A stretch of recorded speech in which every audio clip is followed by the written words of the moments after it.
महाभारत भाग 12 पांडवों की पहचान उजागर होना, हस्तिनापुर वापसी और इंद्रप्रस्थ की स्थापना।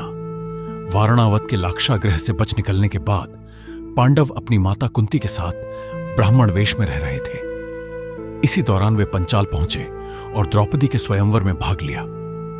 अर्जुन ने अपने अद्भुत धनुर्विद्या कौशल से घूमती हुई मछली की आंख भेदकर द्रौपदी का स्वयंवर जीत लिया। जब अर्जुन द्रौपदी को लेकर अपने आश्रय स्थल पर पहुंचे तब उन्होंने माता कुंती से कहा, माता देखिए हम क्या लाए हैं। बिना देखे कुंती ने कहा, जो भी लाए हो आपस में बांट लो। जब कुंती ने देखा कि वह कोई वस्तु नहीं बल्कि राजकुमारी द्रौपदी है तो उन्हें अपनी भूल का एहसास हुआ। लेकिन माता के वचन को धर्म मानकर और महर्षि व्यास की सलाह से द्रौपदी 5 पांडवों की पत्नी बनी।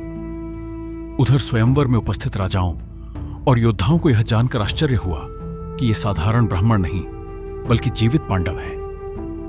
यह समाचार शीघ्र ही पूरे आर्यावर्त में फैल गया। जब यह खबर हस्तिनापुर पहुंची कि पांडव जीवित हैं तो महाराज धृतराष्ट्र को अत्यंत प्रसन्नता हुई। लेकिन दुर्योधन, शकुनी और कर्ण के मन में चिंता और ईर्ष्या बढ़ गई। उन्हें लगा कि अब पांडव अपने अधिकार की मांग करेंगे। दुर्योधन ने शकुनी से कहा, हमने तो समझा था कि पांडव लाक्षागृह में जलकर मर गए हैं। अब यदि वे लौट आए तो राज्य पर उनका अधिकार बन जाएगा। शकुनी ने उत्तर दिया, भांजे अब हमें बहुत सोच समझकर कदम उठाना होगा। उधर पंचाल नरेश राजा द्रुपद ने पांडवों का भव्य स्वागत किया। जब उन्हें झांत हुआ कि उनकी पुत्री का विवाह महान पांडवों से हुआ है तो वे अत्यंत प्रसन्न हुए। कुछ समय बाद महर्षि व्यास, भीष्म पितामह और विदुर के परामर्श से पांडवों को हस्तिनापुर वापस बुलाया गया। हस्तिनापुर में पांडवों का भव्य स्वागत हुआ। नगरवासी उन्हें जीवित देखकर अत्यंत प्रसन्न थे। वर्षों बाद अपने प्रिय राजकुमारों को देखकर लोगों की आंखों में खुशी के आंसू थे। भीष्म पितामह ने धृतराष्ट्र से कहा, राजन, पांडव भी इस राज्य के वैध उत्तराधिकारी हैं। इनके साथ न्याय होना चाहिए। धृतराष्ट्र जानते थे कि पांडवों का अधिकार छीना नहीं जा सकता, लेकिन वे दुर्योधन को भी नाराज नहीं करना चाहते थे। इसलिए उन्होंने एक समाधान निकाला। उन्होंने घोषणा की, राज्य का विभाजन किया जाएगा। कौरव हस्तिनापुर में रहेंगे और पांडवों को खांडवप्रस्थ का प्रदेश दिया जाएगा। खांडवप्रस्थ एक उजाड़ और बंजर भूमि थी। वहां घने जंगल थे, न कोई नगर था और न ही कोई विशेष व्यवस्था। दुर्योधन और शकुनी मन ही मन प्रसन्न थे। उन्हें लगा कि पांडवों को एक बेकार प्रदेश देकर हमेशा के लिए कमजोर कर दिया गया है। लेकिन पांडव निराश नहीं हुए।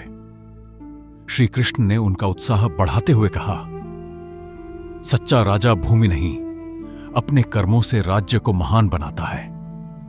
पांडवों ने पूरे परिश्रम और बुद्धिमत्ता से खांडवप्रस्थ के विकास का कार्य प्रारंभ किया। भगवान श्री कृष्ण और दिव्य शिल्पकार मैदानव की सहायता से वहां एक भव्य और अद्भुत नगर का निर्माण हुआ। यह नगर इतना सुंदर था कि उसकी तुलना स्वर्ग से की जाने लगी। चौड़ी सड़कों, विशाल महलों, सुंदर उद्यानों और भव्य सभागृहों से सुसज्जित इस नगर का नाम रखा गया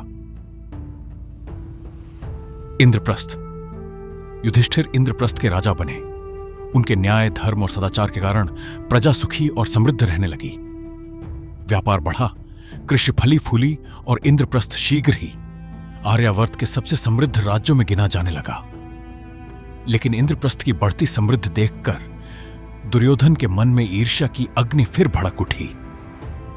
उसे यह स्वीकार नहीं था कि जिन पांडवों को वह नष्ट समझ बैठा था वे अब उससे भी अधिक शक्तिशाली और सम्मानित बन चुके हैं। यही ईर्ष्या आगे चलकर महाभारत के सबसे बड़े संघर्ष का कारण बनी।